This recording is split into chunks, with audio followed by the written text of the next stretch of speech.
The movie begins with a scene of an abandoned construction where the surface of the standing water starts to appear some light tremors. There seems to be a fight in the factory with powerful weapons being used, demolishing a part of the building from the inside. We are introduced to Eli, a 14-year-old teenage boy who lives in Detroit. He often pays a visit to his mother's tomb in the graveyard. To earn some money, Eli usually sneaks into some abandoned buildings in the neighborhood to steal metal junk. One day, as usual, he wanders around to a building and hears some strange noise. Inside, Eli discovers a battle scene with a few dead corpses covered in masks and armor. He also notices a strange rectangle weapon and picks it up, but somehow accidentally activates it. While he still doesn't have any clues, one corpse at the scene wakes up and touches him. Eli is scared out of his wits. He drops the weapon and runs away hastily. When Eli arrives home, Harold, his father, is upset about the fact that Eli, his adopted son, fist-fought at school and got suspended. He doesn't want Eli to do such a thing and believes his deceased wife wouldn't want it that way either. He also adds that Eli's brother Jimmy just got out of prison. During dinner, Jimmy asks Hall for a job at his office but gets refused immediately as Hall thinks his office doesn't have a place for an ex-con like him. Jimmy then expresses his disappointment towards Hall for his lack of care as a biological father and then leaves the house. Later at night, Jimmy visits Taylor and his brother Dutch. Both are notorious gangsters in the neighborhood. Jimmy has to pay $60,000 prisoner debt. Taylor even threatens to kill Jimmy's father and younger brother if he doesn't pay the money back at the earliest. Meanwhile, Eli dreams of what he encountered earlier in the day. He goes back to the building to look for the weapon the following day. After finding it in a corner and discovering its state-of-the-art look, he decides to keep it for his own. Eli goes home with excitement at home. While Jimmy and Harold are arguing, Eli enters the house by sneaking into his room through a window. While Eli is observing in silence upstairs, Jimmy is asking Hall to lend him $60,000 to pay back for Taylor but encountering harsh reactions from Hall. Jimmy knows his dad has plenty of money in his safe in the office. He even criticizes Hall for erasing every trace of him in the house by letting Eli, an adoptive child, in his old room. Later, Jimmy locks himself in a small motel where he is brainstorming of a way to pay his debt. In the evening, while Eli is doing house chores, Hal approaches and asks him about the metal junks he found. After learning that his adoptive son has been stealing junks from his construction for money, he immediately forces Eli to return them back to the site. Eli has no choice but reluctantly does what he said. On the way, Eli disagrees with Hal's harsh rules and thinks that he is only a replacement in the family. Hearing his beloved adopted son's words, Hal arrives at the site and states that both him and his deceased wife want to raise him right as Eli is their son still. When stepping out of the car and realizing that someone has broken in the office, he tells Eli to stay in the truck while coming to check inside. In the office, Hal finds Jimmy, Taylor, Dutch are stealing money from his safe. Realizing danger is coming to his dad, Jimmy immediately asks him to leave. However, it is not easy for a solid man like Hall to watch Jimmy and his thug friends robbing his very own money. Taylor immediately takes out a gun and shoots Hall dead, which badly triggers Jimmy. He ends up grabbing a gun shooting around. One bullet kills Dutch, Taylor's brother. Realizing how bad the situation is, Jimmy takes the bag of money and cowardly runs away, leaving his father's corpse behind.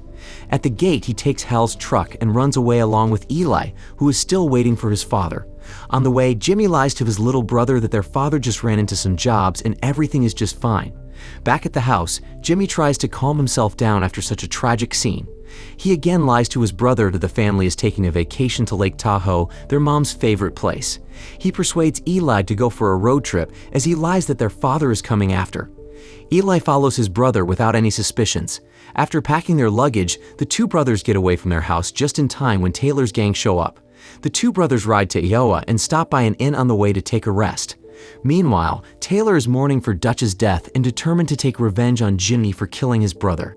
The next morning, while Eli is in the bathroom playing with his toy gun, he figures out some new cool visual features that he hasn't seen before. Back in the abandoned building where Eli found the weapon, a group of masked, armored figures show up and look for the missing weapon. While strolling outside the inn, Eli misses his father and decides to give him a message, saying that they will meet up in Tahoe. However, Taylor has Hal's phone and soon gets to know where the brothers are. In the evening, Jimmy thinks it's time for his little brother to man up and brings him to a strip club. Here, he gives Eli a bunch of money so his little brother could get any girls he likes. The two brothers end up befriending a pretty stripper, Millie. She seems very nice and tells Eli that he is even more grown than his big brother. He gives Millie every penny he has as he really likes her. At this point, Eli approaches Jimmy and talks about their father. Jimmy ignores and changes the topic by going to the stage to dance with Millie. This quickly triggers Lee, the club owner, and his gang to immediately try to stop Jimmy. After Jimmy throws money at Lee telling him to leave, Lee's gang starts to beat him no matter how Millie tries to stop them. Seeing his big brother get beaten terribly, Eli holds his ray gun threatening them in order to save his brother. In the intense situation, a sound from the pool table triggers Eli to shoot. With only one shot, the ray gun already blows a part of the wall. Witnessing the incredible yet terrifying power of the ray gun, the gang frees up for a while. Millie grabs the opportunity to carry Jimmy and Eli run away. Meanwhile, after seeing a signal from the activated ray gun, the armored figures promptly navigate it and head to the location as quickly as a flash.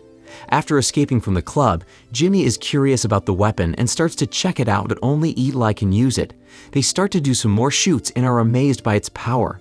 Jimmy realizes that he already forgot the bag of money in the club and decides to come back for it. At night, they only have a little money to stay in an inn as all the money is gone. Eli shares the same room with Millie, and here, they share something in common in terms of child abuse when they were young. Eli shows Millie a scar on his palm as he believes it is a proof of mistreatment from his biological parents, while Millie shows him some scars left by her mom when she was young. Meanwhile, Taylor is heading to Tahoe along with his gang. In the inn, Millie offers to help Jimmy get his money back. In return, she will split up with them after they give her a ride west. Jimmy persuades Ayla using the gun's power to help him and promises not to hurt anybody. Eventually, Millie drives them to Lee's place. The two brothers put a bandit on and enter silently. While Lee's having a card game, Eli holds the ray gun to control the crowd, while Jimmy forces Lee to return the money back. While Lee's gang tries to stop them, Eli blows up one of the cars with a single shot from the ray gun. The trio get in the car and escape. In the meantime, the armored figures have already reached the strip club. They eventually find out what happened there and identify Eli by using virtual tracking equipment. With the bag of money, the trio are on the way to Nevada. Here, they have fun in the casino and stay in a luxury hotel. In the casino, Eli tries to call his dad by using Millie's phone. A news on TV immediately draws his attention. He is completely broken when seeing his dad is reported dead in a gun battle. Eli can't bear such news. He quickly finds Jimmy to confront while the police are noticing about them. Later on, Jimmy attempts to calm his brother down and tries to get out of the casino but gets caught by the police. Millie shows Eli a sign as she is leaving while standing from afar watching Jimmy and Eli getting apprehended. At the police station, their weapons including the ray gun are collected. In the meantime, Taylor also finds out that Jimmy is held captive in Silico County and quickly heads there along with his gang. In the police station, Eli is allowed to have 10 minutes to talk with Jimmy.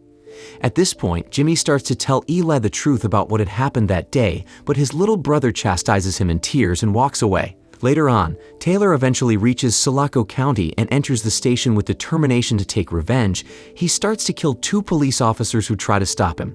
Taylor and his gang saw the wall to get into Jimmy's cell while the cops are ready to defend on the other side. Jimmy and Eli both sense the danger and start to panic. One of the cops gets wounded and enters Ellie's room. He helps Eli to retrieve the gun by giving him the key to the evidence lockup before being executed by Taylor. Finally, Taylor massacres all the cops in the station and gets Jimmy out of the cell.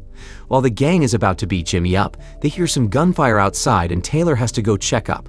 It turns out that while Morgan Hunter, an FBI agent, appears at Silico County joining with the local police, she encounters gunfire by Taylor's people guarding in the front.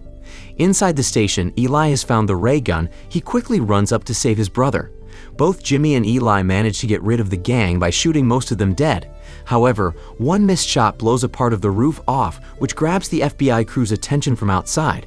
Jimmy and Eli get out of the mess inside the station to the lobby, where they get surrounded by the police. They drop weapons down and surrender to the police. Jimmy says he doesn't seek forgiveness from Eli, but he wants his brother to know that he is sorry.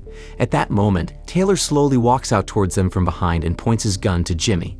In the blink of an eye, the cops outside notice 2 armored people heading towards them at very high speed. The crew start to shoot at them as they walk in the lobby, but their bullets seem unable to harm. The 2 pursuers approach the lobby where Eli, Jimmy, and Taylor are at and throw a gadget in.